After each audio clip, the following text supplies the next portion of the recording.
Olá, meus queridos! Estamos chegando para nossa live semanal aqui e hoje com mais um assunto interessantíssimo para nossas provas de certificação Ambima, CPA 10, CPA 20. CEA também cai esse assunto, né? Eu quero que você comente aí qual que é o assunto que eu vou falar hoje. Já chega, você que está chegando aí, vamos ver se vocês adivinham o que eu vou falar hoje.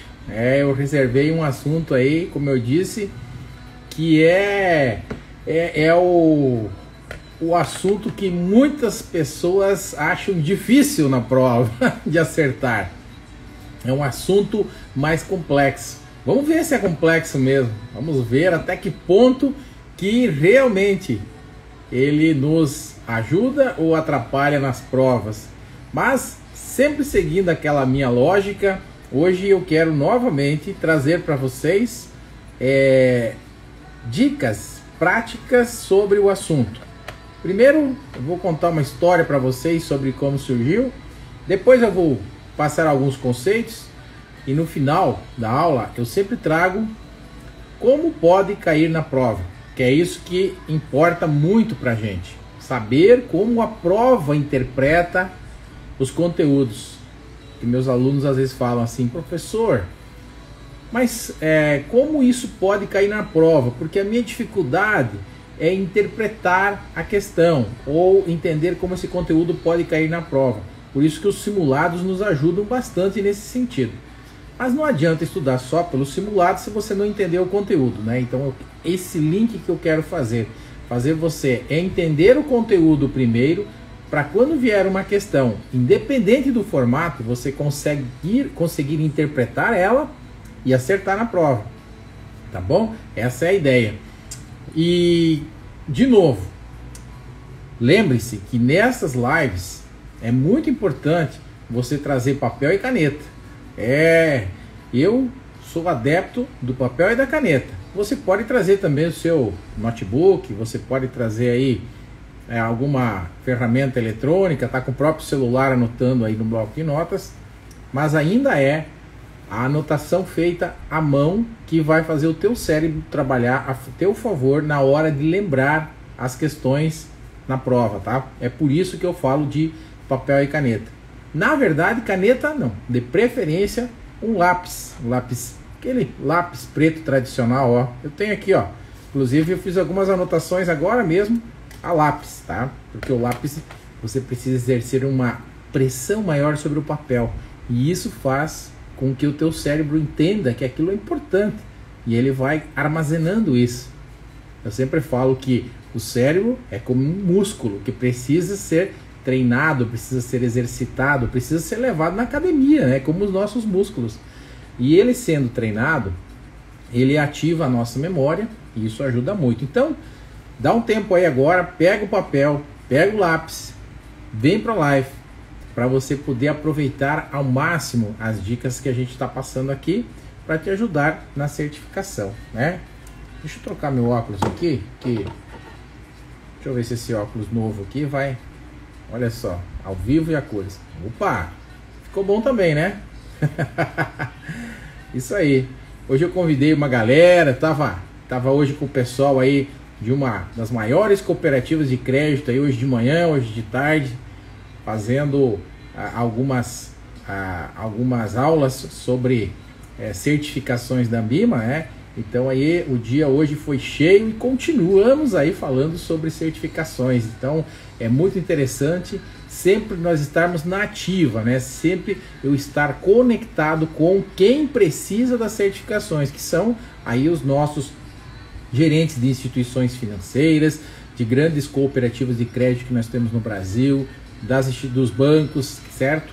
Que precisam de certificações para cada vez, não só porque é uma exigência, mas principalmente para você saber mais do mercado financeiro e poder melhorar o seu atendimento junto ao cooperado, junto ao associado, para você prestar um serviço financeiro, uma assessoria melhor, para você também se sentir mais confiante na hora de passar as informações, não é verdade? principalmente quando você conversa com investidores qualificados, com investidores private, com investidores de alta renda. Aí é muito interessante que você tenha um conhecimento completo sobre os assuntos relacionados ao mercado financeiro, Ambima, aos investimentos, não é verdade? Isso te traz segurança. Então não se trata apenas de conquistar uma certificação, e sim de conquistar e buscar conhecimento que vai valorizar a sua carreira no mercado financeiro. E quem sabe mais, vale mais. O mercado é disputa pessoas qualificadas. Então você está, na verdade, se qualificando e ao mesmo tempo valorizando o seu passe. Não é verdade? Olha o exemplo aí na Copa do Mundo. O pessoal que foi lá, né, desacreditado, algumas seleções como o Marrocos hoje, né, desacreditado, foi lá, fez um bom trabalho, mostrou competência, conhecimento de futebol, jogou, fez um papel lindíssimo na Copa. Com certeza o passe do time inteiro foi valorizado. Jogadores que estavam lá na segunda divisão do futebol agora vão passar a jogar nos melhores clubes do mundo, ganhando, claro, mais salários. Essa regra também vale para nós. Quando mais preparados estivermos, mais valorizados seremos também dentro da nossa atividade, dentro do nosso mercado financeiro. Boa noite, Fernando. Boa noite, Daiane. Boa noite, Renan, Márcia, Melrer, Kleber, Matheus, Ana Luísa, Letícia. Boa noite todo o pessoal que está chegando aí. Maravilha, muito obrigado por vocês acompanharem aqui. E vamos começar falando sobre hoje o assunto que eu reservei para vocês. Ainda ninguém acertou, ninguém resolveu se arriscar, né? Mas eu reservei hoje falar para vocês sobre decisões de investimentos. Oi, Jéssica, boa noite, bem-vinda. A Jéssica, como você toma decisões sobre investimentos? Esse é o tema, e o assunto são, eu coloquei lá no meu Insta hoje, durante o dia, heurísticas. A palavra é heurísticas, né? E essa palavra meio difícil, não muito comum no nosso vocabulário, é o que geralmente cai na prova de certificação aí da Ambima, e cai nas 3 provas, né? Também cai na prova de CFP, então cai nas 4 provas aí da Ambima, né? E na verdade, esse negócio de heurística é uma situação que ela pode te ajudar ou te atrapalhar na hora de investir. Os investidores, normalmente, eles acreditam, ou se acreditava até meados aí dos anos 80, que os investidores, ou que o ser humano, no momento de tomar decisões, ele era um ser humano extremamente racional, ou seja, ele não se deixava influenciar por emoções. Essa foi uma ideia que vinha ao longo do tempo. Mas com os estudos do professor Daniel Kahneman e do Tversky, eles chegaram à conclusão, e aí surgiu as famosas finanças comportamentais, de que sim, de que o ser humano utiliza-se de atalhos mentais, que são as heurísticas. Então atalhos mentais e heurísticas são palavras sinônimas, para tomar decisões. Por que atalhos? Para encurtar as suas decisões, para facilitar as suas decisões, certo? Mais ou menos, decisões complexas, principalmente, o ser humano se utiliza desses atalhos mentais, né? E o que são essas heurísticas, então? E esse pode ser uma pergunta de prova, né? A heurística, na verdade, ela é considerada um mecanismo mental, ou seja, do cérebro nosso, que serve como esse atalho para tomada de decisões. O cérebro, na verdade, ele quer fazer associações, né? E nessas associações, isso ele faz de forma automática, muitas vezes, ou seja, a gente está lá no piloto automático, tomando algumas decisões na vida, e isso também vale para o mercado financeiro, certo? Desde os primórdios, na verdade, da humanidade, né? O ser humano, já quando vivia lá nas cavernas, né, não tinha água, não tinha energia, então ele precisava poupar recursos, ele já utilizava-se desses atalhos mentais para que o processo de tomar decisão fosse mais rápido e também fosse no sentido de que ele pudesse se proteger, certo? Por isso que tem aquele livro que o professor Kahneman lançou, Rápido e Devagar, duas formas de pensar, né? O nosso sistema 1 e o nosso sistema 2, né? Então são formas de tomar decisões sem precisar pensar demais, né? Porque se ele estava na caverna, por exemplo, e pensasse demais para tomar uma decisão, a onça, o tigre podia vir e chegar primeiro, né? E aí você foi. Então esse mecanismo, apesar de ser aparentemente atual, né? Ele é muito antigo, na verdade, dentro das nossas vidas. Então é muito provável que vocês no dia a dia sintam e ajam utilizando-se de algum tipo de atalho mental para tomar decisões sem perceber. Eu já vou citar alguns exemplos aqui de coisas que a gente faz no dia a dia, na nossa vida, que representam aí heurísticas, né? Atalhos mentais. Ou seja, nós utilizamos-se muito das heurísticas nesse sentido, porque elas fazem parte das nossas emoções na nossa vida. Nós não somos tão racionais quanto se pensava. E aí eu queria deixar para você, colocar para vocês, para efeito das provas de certificação da Ambima, nós temos 5 heurísticas que foram, vamos dizer assim, selecionadas. No começo, quando o Kahneman começou com essa história, na verdade ele começou fazendo pesquisas com 3, certo? Disponibilidade, representatividade e efeito de confirmação. Depois surgiram muitas outras heurísticas, certo?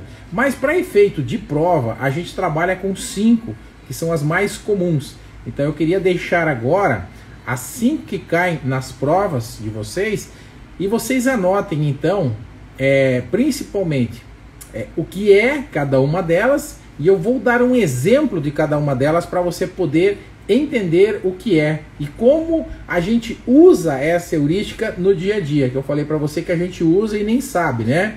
A primeira delas, anota aí, é a heurística da disponibilidade. Disponibilidade, tá? E uma palavra-chave que eu gosto de associar com a heurística da disponibilidade é memória recente, tá? Memória recente.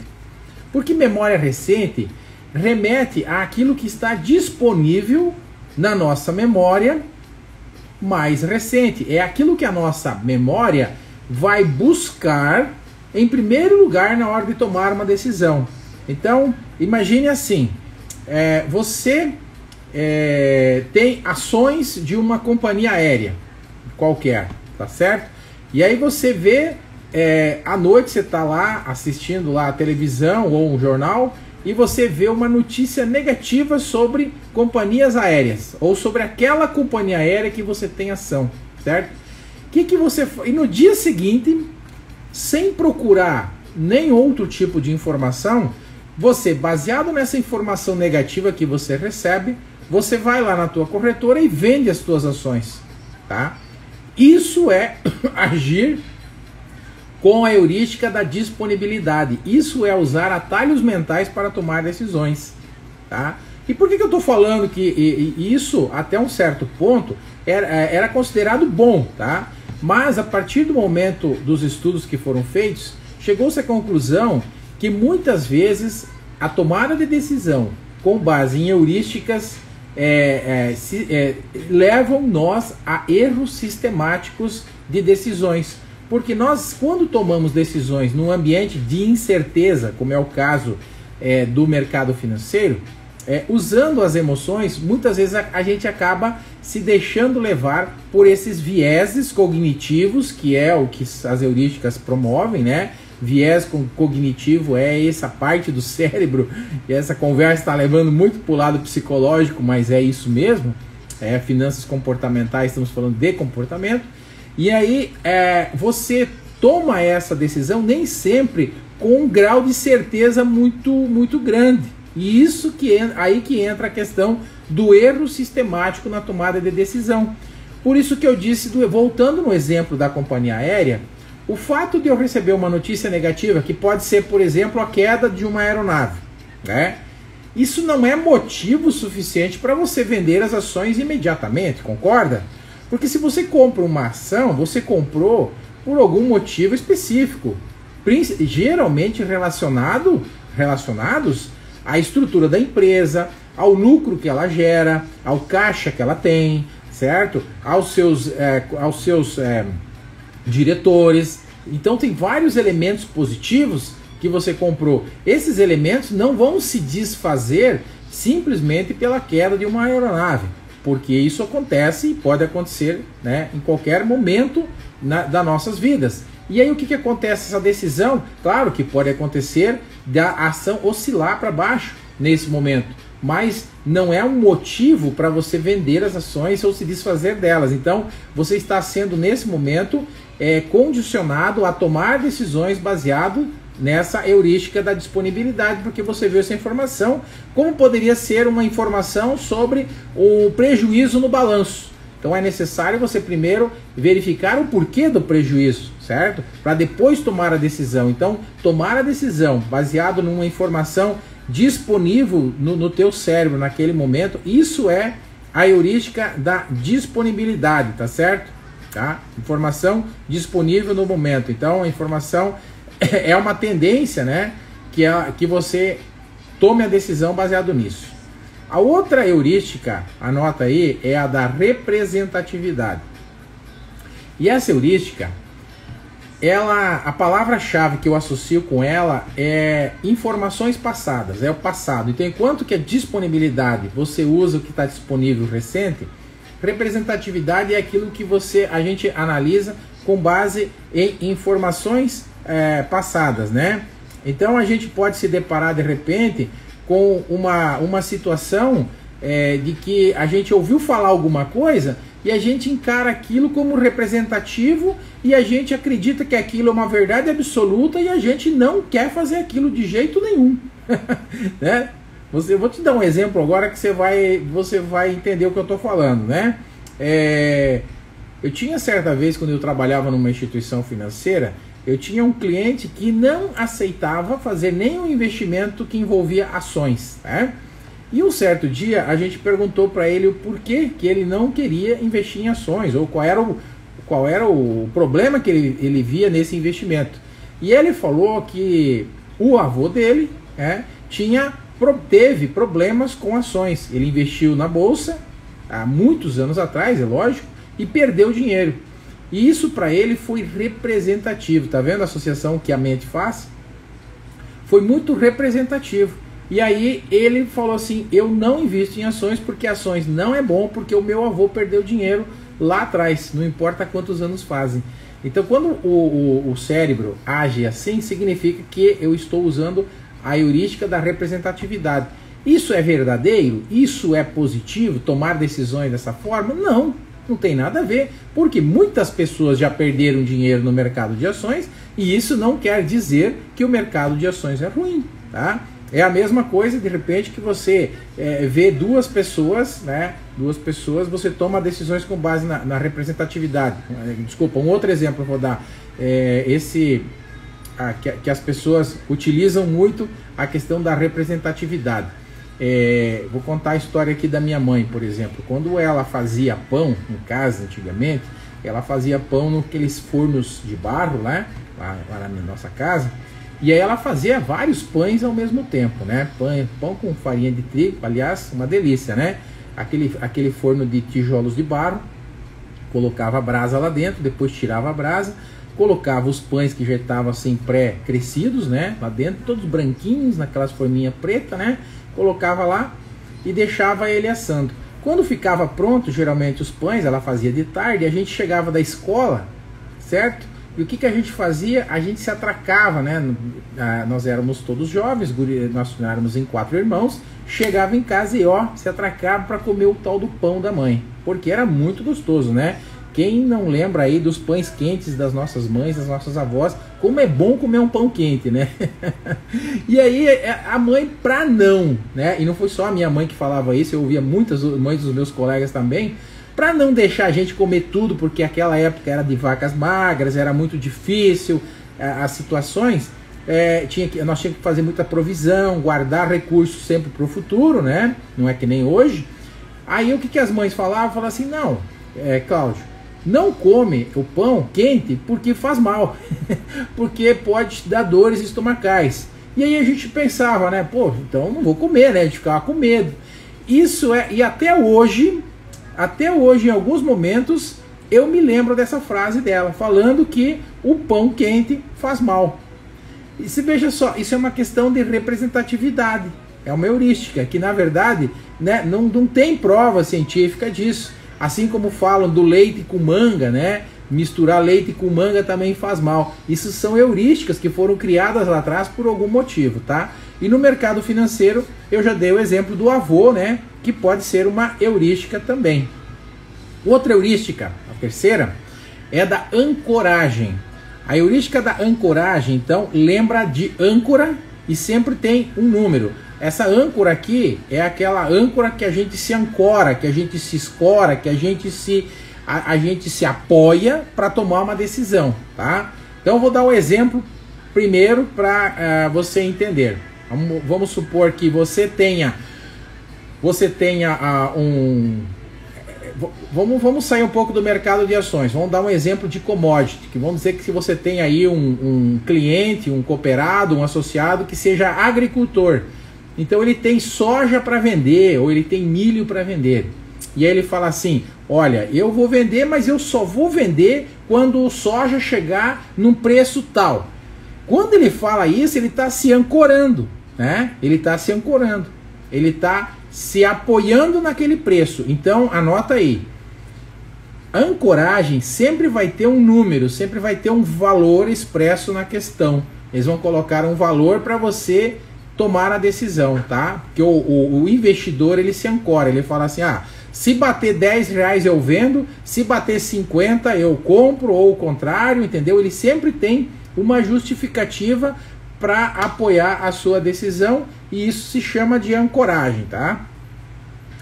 A outra heurística, né, além da ancoragem, é a heurística da aversão a perdas, né? Essa muito importante, cai bastante na prova da certificação, e ela se chama de aversão a perdas porque chegou-se à conclusão, nesse estudo do professor Kahneman, que eu citei no começo aqui da fala, de que o ser humano, ele dá mais importância às perdas do que aos ganhos, certo? E é por isso que se chama aversão à perda. Então, quando o investidor ele está com o dinheiro aplicado, por exemplo, em algum ativo, ações ou qualquer outra coisa, que perde valor, ele não quer assumir aquela perda, ele não quer aceitar de repente que fez um negócio ruim, e aí ele fica esperando aquele valor voltar à situação original para ele deixar de perder. E isso nem sempre é uma decisão sábia, né? Isso aqui também a gente pode utilizar o exemplo do agricultor, que eu falei antes, do soja e do milho, né? Porque soja, milho, dólar, né? São ativos que se movimentam muito. Então, essa movimentação, ela pode ser para cima ou para baixo no ano inteiro. E aí você está, vamos dizer, sujeito a incertezas. Então, se você tomar a decisão de vender no momento que está lá embaixo, você pode, né, de repente evitar uma perca maior, dependendo da análise que for feita, é claro. Às vezes acontece uma queda momentânea, como eu disse para vocês no exemplo do avião, e depois retoma, volta a subir. Mas geralmente, investidores com esse perfil de aversão a perdas, eles mantêm esse investimento, mesmo que está todo mundo recomendando que tem que vender, mesmo que está todo mundo falando que é ruim, ele mantém aquela decisão de segurar, porque ele dá mais valor às perdas do que aos ganhos. E do lado contrário, quando o ativo começa a subir, quando o preço começa a subir, às vezes com um ganho de 10%, ele já vende. Então ele dá mais importância para as perdas do que para os ganhos. Enquanto que ele poderia esperar que poderia subir 20%, 30%, 40%, 50%, 100%, ele vende logo quando está subindo, com medo de que caia. Então ele tem medo de que caia, mas não tem medo quando está caindo, né? Interessante essa jogada do ser humano. Então essa é a aversão a perdas. Então a aversão a perdas, anota aí, o investidor vende posições perdedoras e mantém posições ganhadoras. Sempre assim que cai na prova.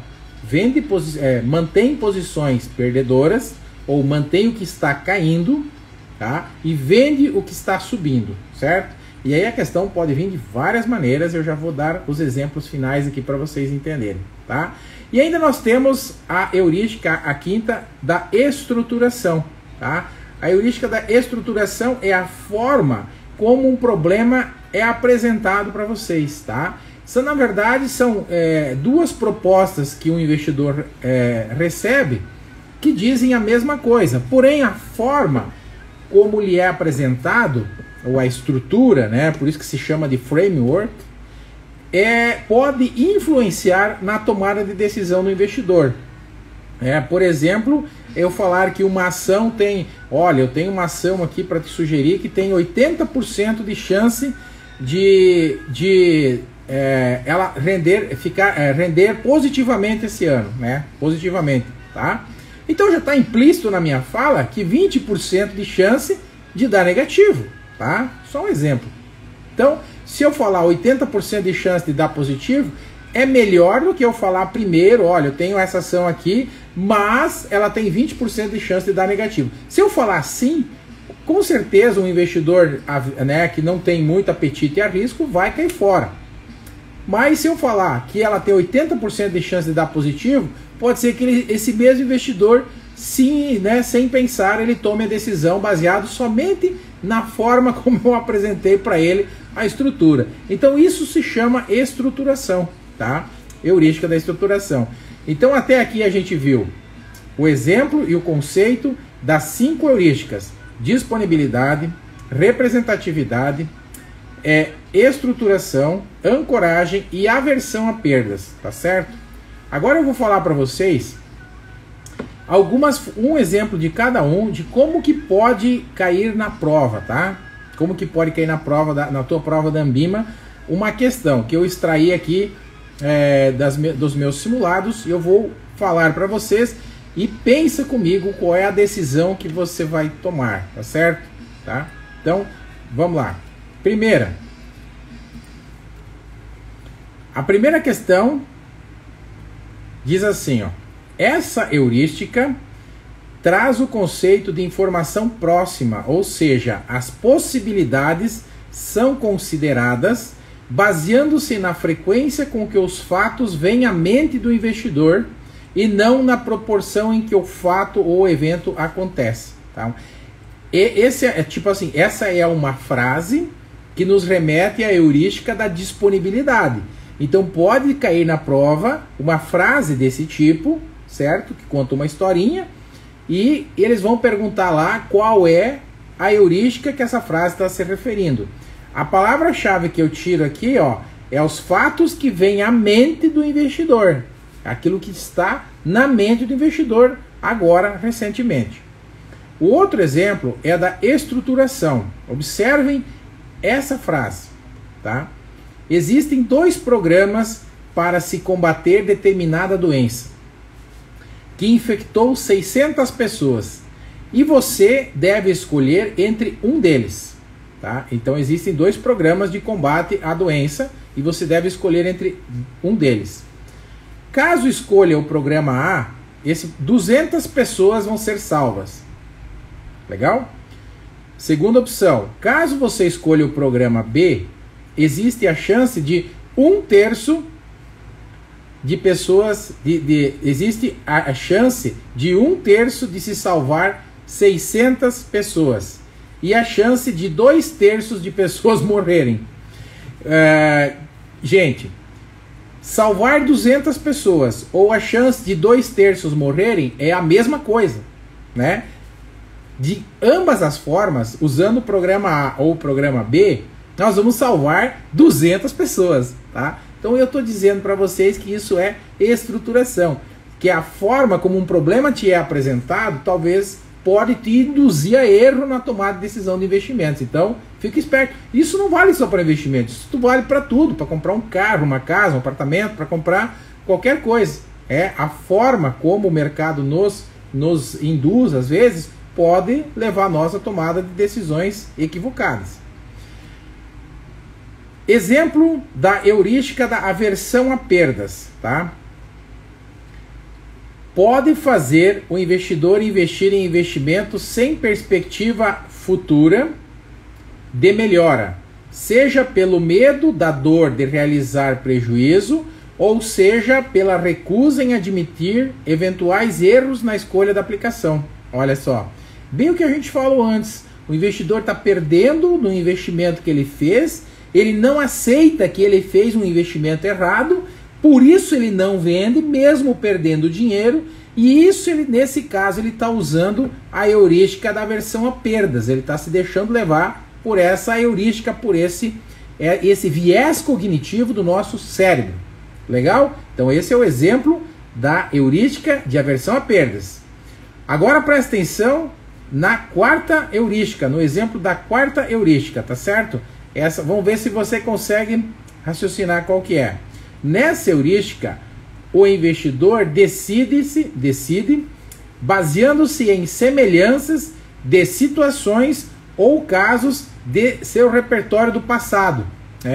Ficou muito fácil essa, porque já tem a palavra-chave que te remete ao passado. E passado remete à representatividade, que é o exemplo que eu falei dos pães das nossas mães e do caso do avô que perdeu dinheiro investindo na bolsa no passado e o neto acaba se deixando levar por esse viés cognitivo, acreditando que aquilo seja uma verdade absoluta, no entanto, não é. Quinta heurística, o exemplo. Vamos ver se você consegue lembrar dessa.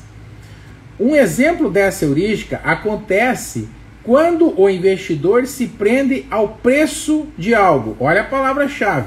Se prende ao preço de algo, tá? Por exemplo, o Ibovespa nunca esteve acima de 100 pontos. Portanto, está caro. Essa afirmação, quando eu falo afirmação, aqui eu não usei valor, mas eu usei pontos, que é a mesma coisa, que o índice da Bolsa Ibovespa é medido em pontos, eu estou me ancorando num valor. E quando eu me ancoro num valor, eu estou sendo influenciado pela heurística da ancoragem, tá? Como a gente falou antes. Então vocês percebam que eu mencionei aqui 5 palavras-chave, 5 frases que podem te levar ou induzir a tomada de decisões equivocadas quando você usa as heurísticas ou atalhos mentais. E às vezes a gente usa sem perceber, e aí a gente acha que está fazendo um grande negócio, tá? E às vezes não está fazendo um bom negócio, né? Muito bem. Boa noite, Ana Luísa, perfeito, obrigado pela tua presença, o César também, Amanda, Vanessa, Carla, Ednei, Deide, muita gente boa, maravilha. Ana Luísa está perguntando o seguinte, uma boa pergunta da Ana. A heurísticas caem na CPA 10? Não, Ana, uma boa notícia para ti. Se você está estudando para CPA 10, não cai na CPA 10, só a partir da CPA 20 e na CE e CFP, tá certo? Mas na CPA 10 não cai. Você pode estudar a questão na CPA 10 relacionadas a finanças pessoais e análise do perfil do investidor, que são assuntos que se aproximam um pouco das nossas decisões na hora de fazer investimentos, mas você não precisa se preocupar com conceitos de heurísticas, né? Ainda bem, né, Ana? Uma facilidade a mais aí para CPA 10. Legal? Me conte aí. O que você tem de dúvidas sobre heurísticas?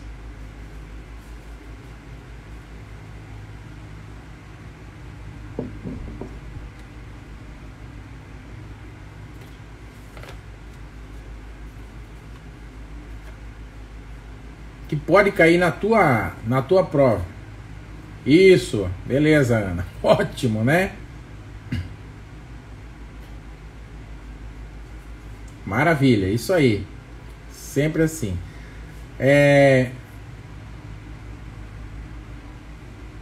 Ah, tá. Outra questão. Então vamos lá. Com relação às finanças comportamentais, né? Essa é fácil, mas pode cair também. Se as heurísticas, né, tem a ver com a teoria moderna de finanças ou com as finanças comportamentais. Então, como eu mencionei lá no começo, as heurísticas, elas estão muito conectadas com a questão psicológica, né? Quando a gente fala em finanças comportamentais, na verdade, a gente está falando de uma junção das questões financeiras, mais técnicas, conectadas com as questões psicológicas do ser humano. É essa junção do racional com o emocional, que não tem como a gente separar, né? Na verdade, uma complementa a outra, não é que uma é melhor que a outra, não tem essa discussão. E aí, a pergunta da prova pode trazer para vocês porque eu estou respondendo essa pergunta, porque quando a gente fala em teoria moderna de finanças, a gente está falando da questão mais racional dos investimentos, aquela questão de que toda a informação está lá, está tudo certo e que a gente não toma decisão baseado em comportamentos. Enquanto que as finanças comportamentais já vieram com esse viés mais comportamental do ser humano, do investidor, afirmando que sim, que nós tomamos decisões baseadas em comportamento. Então, se vier essa pergunta na prova, você fica à vontade para responder que sim, que são as finanças comportamentais, né, que interferem nas questões das heurísticas, tá? Então esse é o detalhe, muito importante, né? Então nós podemos aí acreditar que isso possa ajudar muito na hora de você acertar uma questão na prova, tá certo? Que pode te levar aí ao sucesso, né? E sempre que você for fazer uma questão relacionada com as questões de heurísticas, que cai no módulo 2 da CPA 20, você pensa antes de responder. Se você puder, uma dica sobre a interpretação, né? Porque a prova é muito interpretativa, tá? Primeiro, não tenha muita pressa para fazer a prova. E segundo, você leia a questão e tenta entender de qual heurística que ela está falando, porque geralmente a questão vai te remeter a alguma heurística. Quando eu li essas 5 aqui agora há pouco, você viu que já tinha uma palavra-chave que te remetia a uma heurística. Por que eu estou falando isso? Porque aí você não deixa as alternativas te influenciar, tá? E isso também é importante nesse caso, que aí você já toma a tua decisão baseado no que você está, no que o teu cérebro aprendeu, no que você reteve de conhecimento. Que quando você olha para a alternativa, você acaba ou se confundindo muitas vezes, ou acaba sendo propriamente enviesado, usando o atalho mental para responder a questão. E aí acontece o famoso erro. Então, primeiro, tenta você, sem olhar para as alternativas, interpretar na questão, se isso for possível, de qual heurística que a questão está falando, tá? É só uma contribuição. Se você não conseguir, é claro que daí você vai por eliminação nas alternativas. Mas se você não conseguir, provavelmente as alternativas não vão te ajudar. Então, assim, para nós fechar aqui, anota certinho quais são as palavras-chave das 5 heurísticas para você não errar na prova. Então vai lá, disponibilidade, memória recente, tá bom? Sempre que aparecer um fato recente, significa que o investidor está tomando a decisão baseado na heurística da disponibilidade. Representatividade, baseado em fatos passados, tá bom? Aversão a perdas, dar mais valor às perdas que aos ganhos. Dar mais valor às perdas do que aos ganhos. Quarta, estruturação. 2 formas diferentes de se apresentar a mesma proposta, tá certo? E a última, ancoragem. Ancoragem sempre tem um número para se apoiar, sempre tem um número para se ancorar, para tomar a decisão, certo? Só vou vender quando chegar em tantos mil pontos. A bolsa nunca chegou nesse ponto, então eu vou comprar porque está barato. Então está se apoiando em números, está se apoiando em fatos aí que pode te levar aí a induzir ao erro. Tá joia? Muito bem, né? Esse assunto ele é bem interessante, né? Para a gente poder acertar na prova. Não caem muitas questões. Você pode estar se perguntando, pá, mas quantas questões caem na prova sobre heurística, né?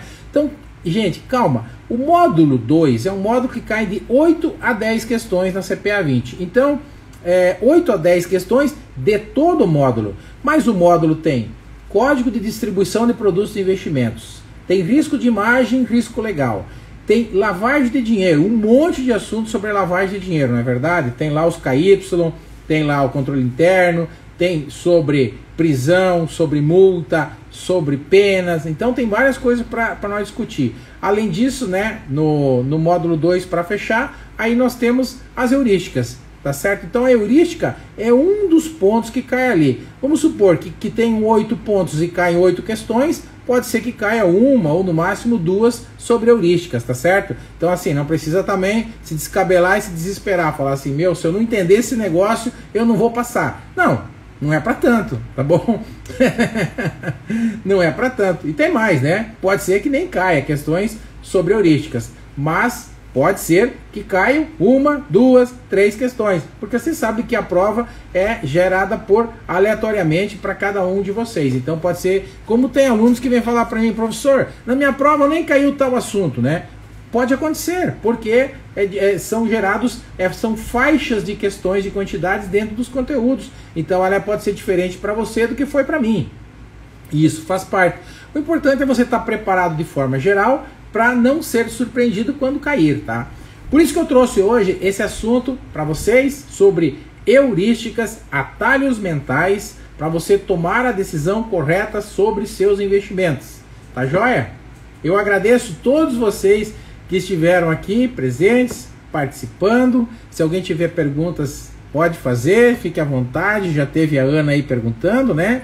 E a gente daí vai fazer aqui, vamos encerrando por hoje, que é sempre o nosso compromisso, o meu compromisso com vocês, né, de estarmos aqui toda semana falando sobre algum assunto aqui no Insta, né, às vezes no YouTube, às vezes nos 2 canais, para a gente poder fazer o melhor possível, tá? Lembrando, falando em canal, lembrando que o meu canal no YouTube tem vídeo novo toda semana, né, tem vídeo toda semana entrando, um assunto interessante. Se você não conseguiu ver toda essa aula aqui, que no começo eu chamo de aula mesmo, né? Porque eu até pedi para vocês trazer o lápis e o papel para anotar. Você pode rever essa aula lá no meu canal do YouTube, Professor Cláudio Ambima, tá? Você vai lá no canal, você já aproveita e se inscreve no canal, certo? E aí você é avisado quando tem vídeo novo, isso é muito bacana. Tem playlists lá completas com vários vídeos só sobre o teu curso, CPA 10, CPA 20 ou CEA. Você escolhe e você assiste. Principalmente vídeos resolvendo questões, com a lista de questões para você baixar. Tudo gratuitamente. Então, aproveita que é muito bacana, tá bom? Feito isso, eu desejo uma ótima noite para vocês e nos vemos na próxima semana. Um forte abraço a todos. Tchau!